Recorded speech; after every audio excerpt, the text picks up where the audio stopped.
Hey everybody, and welcome to part 1 of the Coffee Cocktail Series. made especially for those who like to stay up late drinking or like a little booze in their morning coffee. I think there'll be some who fall in both categories. I do not advocate for excessive drinking, but I do advocate for experimenting with your cocktail flavors. Today we're using the Mocha Pot ice molds to make an espresso old fashioned. To start, we're going to need to make a syrup.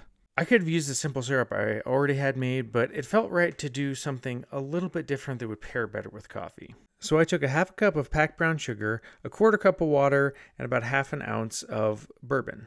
I stirred and kept that on medium heat until it started to simmer like this. I turned it down to low and let it simmer for about 3 minutes before pulling it off the heat. I didn't want to let this simmer for too long and cook off too much of the water.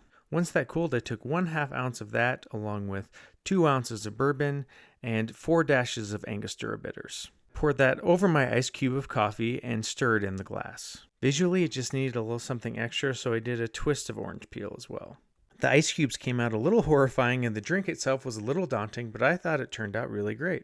I probably made it a little too sweet for my taste. I would use about half as much syrup next time, but it was one of those that just got a little bit better as you drink it as more coffee flavor came in.